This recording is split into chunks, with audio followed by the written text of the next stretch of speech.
see what the future holds. Thank you. Yeah. It's 30 minutes. Okay, so I'm going to summarize recent results obtained from observations of molecular lines in planetary nebulae. Particularly, I will focus on the studies of their structure and dynamics. As you know, molecular lines are very useful tools to study planetary and protoplanetary nebulae. First of all, we can observe different transitions of different species, so selecting different degrees of excitation and opacities. For instance, in the low J transitions of carbon monoxide, you can see in the figure, the excitation requirement is very low. So these transitions are very good to study the bulk of the nebula and the density distribution. However, if you observe higher transitions, they require more energy, so they can select very properly warmer regions, and by means of line ratios, we can measure the temperature. So we can obtain a lot of quantitative results on not only the structure and the dynamics, but also on the density distribution and temperature, and of course the balances. Another important property is that these lines are observed with very powerful instruments, in fact increasingly powerful instruments with the arrival of ALMA. You know, these telescopes, first of all, provide a very high spectral resolution, as high as one may need, because of the well-known heterodyne technology. Second, the spatial resolution is very high. Currently, we can obtain easily 0.3 a second, but in the near future, it will be better than 0.1 a second. And finally, the sensitivity of these instruments is also very, very high. I think the question of the sensitivity deserves some discussion. You know, these lines have a kind of typical or characteristic brightness, which is given by these formulas. That's an approximation, but it means that if you're observing a given line, typically you will get brightness of the order of the energy of the evolved levels in units of Kelvin. This is because when the temperature is much lower, you will populate the levels, and when it's very high the temperature, you populate many levels, you have a lot of transitions and they become weak. So in both cases, better you go and you observe different transitions. So when really it is satisfied in observations, in many observations, typically you get this kind of brightness level. And when one compares this brightness with the sensitivity of interferometers, one gets this is the formula giving the sensitivity. If you apply it, for instance, to the plateau de Vue interferometer, which is a very clever design with big antennas, in a typical observation, CO2 to 1 and a resolution of 0.5 seconds, half of a second, you get a noise of 0.6 Kelvin. Okay? If you compare with the brightness respect, this means that you will have a signal to noise over 25. With this signal to noise ratio, really you can get beautiful maps, and which is more important. In fact, we can observe also very quick sources. You will be able to observe under-excited lines or rare species, and really in all these cases, you will get beautiful maps with high angular resolution. In the case of ALMA, the resolution will be much higher, and at the same time, you will have a significantly larger surface, a very good site. Really, the site is exceptional, and also ALMA is working at a higher frequency, so you may expect a higher brightness. Under these conditions, you will have, for instance, that it's possible to observe the J322 at 1.1 a second, or even you can observe the K625 at higher frequency with 20 milliseconds, even with 10 milliseconds. Again, you see, this is and will be a very powerful instrument, and able to observe many different kinds of nebulae in many different ways. A very flexible instrumentation. And these are not optimistic estimates. real estimates, and in fact, I am sure they will do better in the near future. Okay, and so let's see some examples of well, the reproduction is not very nice, but I suppose you can see them. These are examples of recent results. I will start with Herschel. Herschel, in its short life, observed a lot of molecular lines at high frequencies in the sub-millimeter of infrared domains, and you can see. I think Rappel already showed, have already shown something of these observations. Okay, if you compare the profiles of the CO lines depending on the frequency, on the transition, you will see, for instance, that the line winds are relatively very intense at very high excitation. This means that the bipolar outflow, the fast bipolar outflow, which is coming from the source, is very hot. When comparing these results with calculations, we get, for instance, a temperature of higher than 200 Kelvin in this case. This is another example. This is a detailed analysis, ABC 7027. In this case, these are the spectra, the observed spectra.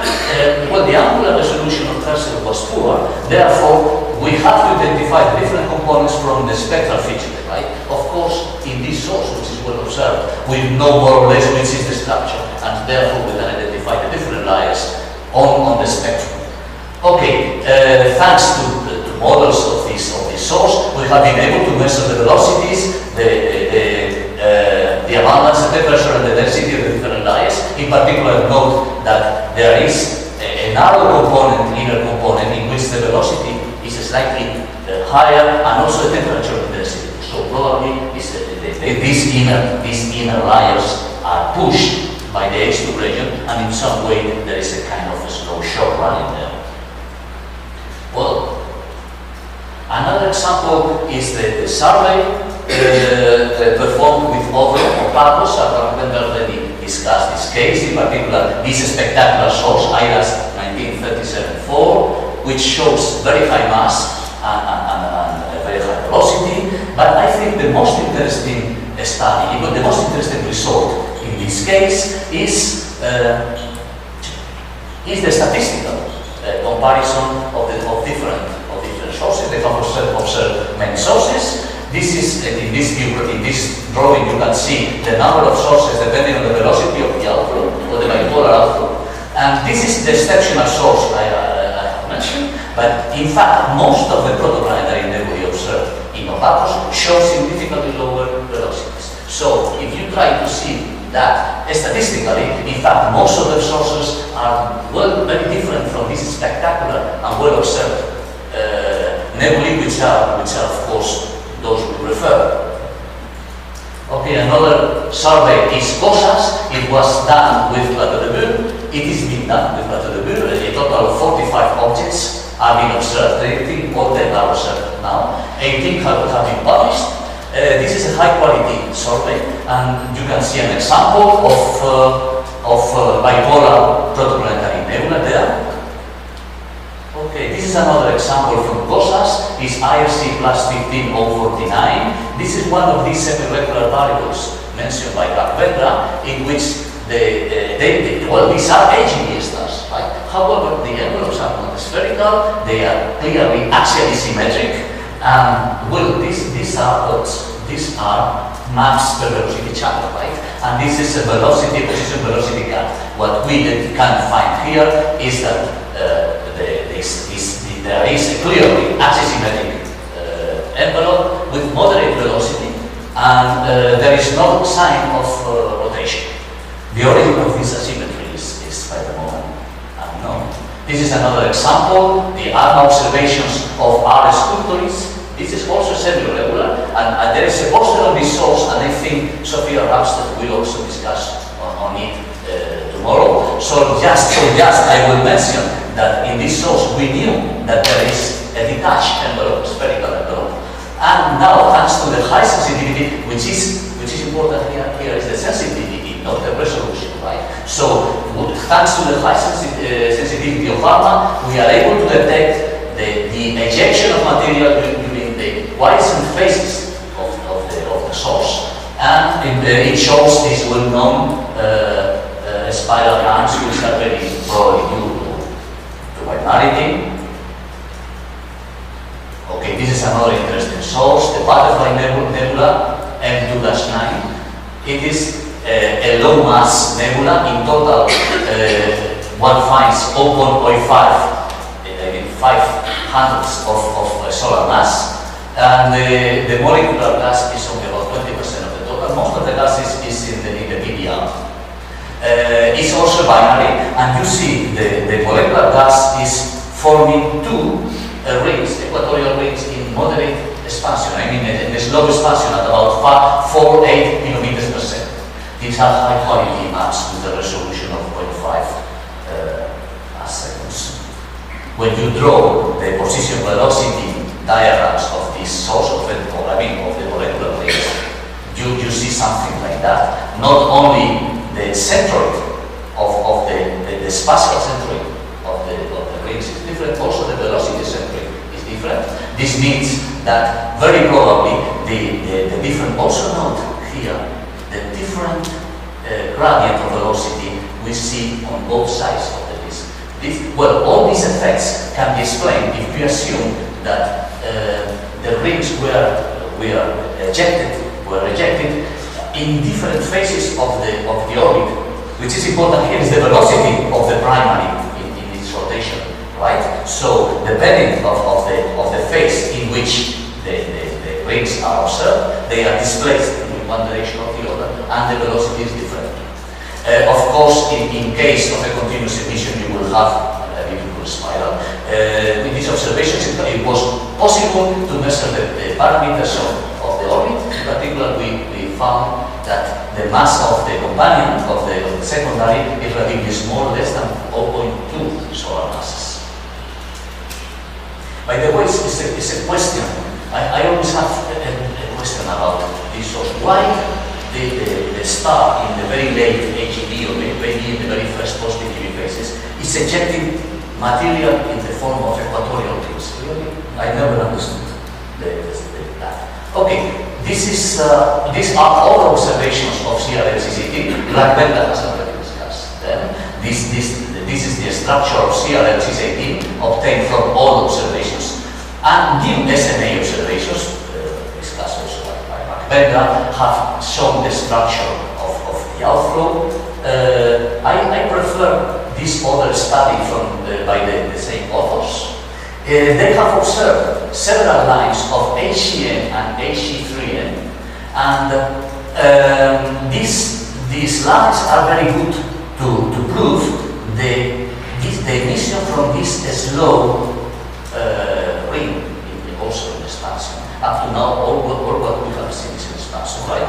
Okay, these lines are very good to prove the emission from this slow ring, which is very heavy, very dense, right? And probably represents the ejection of material by the very late AGB phases. So with these observations, they were able to measure the density distribution, the temperature distribution of this layer, and also the velocity, which is probably more interesting.